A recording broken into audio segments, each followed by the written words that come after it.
Maya Thompson never expected motherhood to enter her life at 42.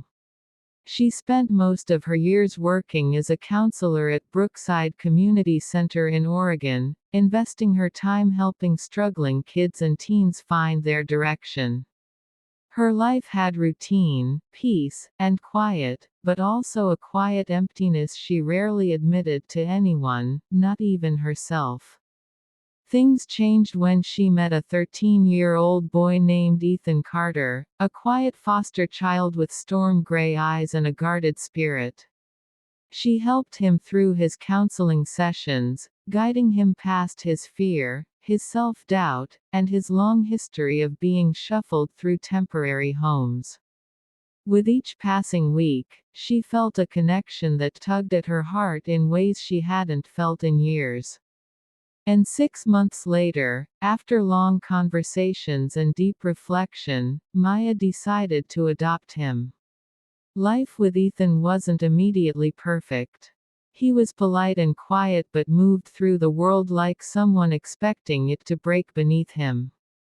He apologized for everything, breathing too loudly, forgetting to rinse a cup, existing in a space that wasn't previously his. Maya watched him carefully, noting every flinch when someone knocked on the door, every overly stiff reaction to praise, every moment where he seemed afraid to just be a kid.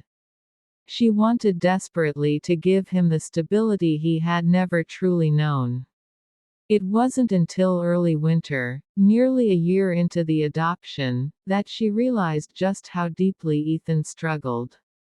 It began on a morning when frost clung to the windows, turning them into swirls of white lace. Maya left early that day to return some paperwork to the community center. She kissed Ethan on the head before leaving, telling him she'd return soon, something she always made sure to say, because she knew he needed the reassurance that people came back. Her short trip ended earlier than expected, and she found herself stepping back into the house just an hour later. What she saw made her freeze, not because it was inappropriate, not because it was bad, but because it broke her heart in the gentlest and saddest way. Ethan sat on the living room floor surrounded by broken pieces of a wooden model airplane he had tried to build for a school project. His eyes were wet, but he wasn't crying loudly. He was silently panicking, wiping his tears with his sleeve as if crying was a crime.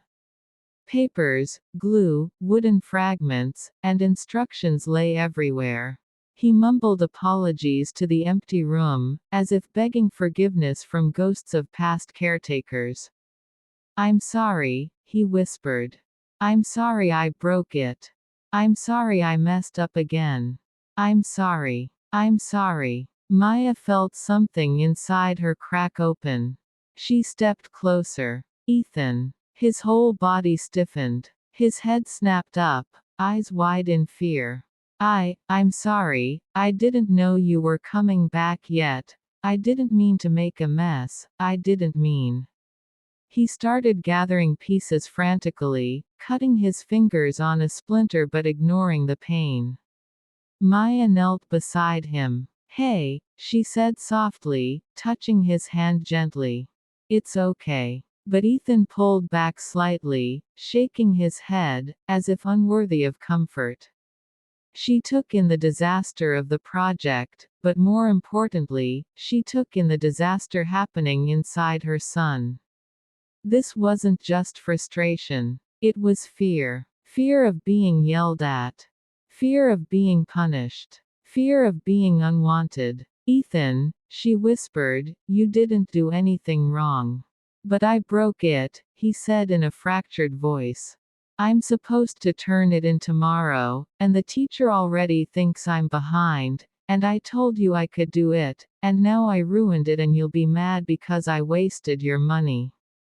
Maya pulled him into a hug. It was the first time he didn't resist. "You could break 100 airplanes," she murmured, "and I'd still be proud of you. You hear me? None of this makes me mad. Not one bit. Slowly, Ethan's rigid body softened, and tears finally fell freely. He didn't sob, he didn't wail. He cried the way people who've learned to be ashamed of emotion cry, quietly, almost secretly, like he didn't want the world to see the cracks. She held him until he pulled away gently, wiping his cheeks. "I'm sorry," he said again. "You don't ever have to apologize for being human," Maya replied. "Now come on, let's fix this together." His startled blink said more than words. You want to help me." "I always want to help you."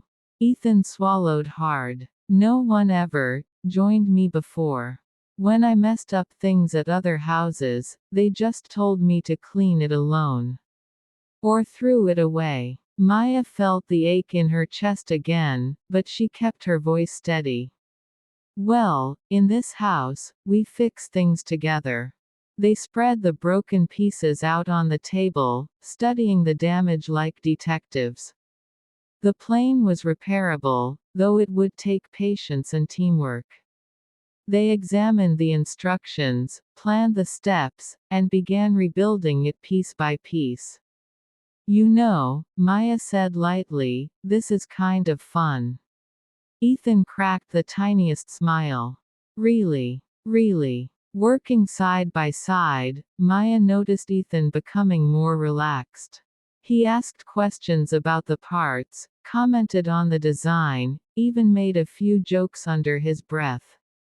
When the tail wouldn't align, he groaned dramatically, which made her laugh.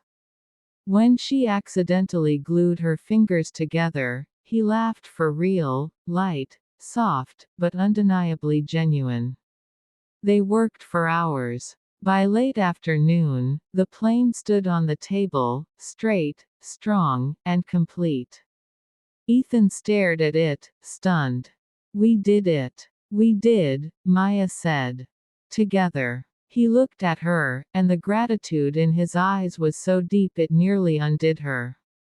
"Thank you," he whispered. "For what?" "For staying. For helping. For not being mad. For," he hesitated, "for being my mom." Maya's breath caught. It was the first time he had said it without prompting, without hesitation, without fear. Tears pricked her eyes. "There's nowhere I'd rather be," she said. From that day on, everything slowly shifted. Ethan became more open, more present, more willing to ask for help. He joined clubs at school, learned woodworking with a local mentor, and filled Maya's house with small handmade crafts. Every time something broke, instead of panicking, he came to her with confidence. "Mom, I think we can fix this." And they always did. They fixed broken toys, broken shelves, broken faucets, and sometimes, on quiet nights, they fixed broken pieces of the past simply by talking. The plane project earned him an A, but far more importantly, it became a symbol. It sat proudly on the top shelf in the living room, a reminder of the day he realized home wasn't a place he could lose for making mistakes. It was a place he belonged. As the years passed, Ethan grew into a young man with steady hands and a warm heart. He volunteered at the same community center Maya worked at, becoming a mentor for kids who felt lost the way he once did. And every time a frightened, overwhelmed child apologized for being imperfect, Ethan knelt down, offered a gentle smile, and said the same words Maya once said to him. "You're allowed to be human. We fix things together here." And in every way that mattered, that moment, when Maya walked in and caught him breaking down, trying desperately to fix something alone, became the moment she joined him not just in a project, but in his healing. A moment that changed both of their lives forever.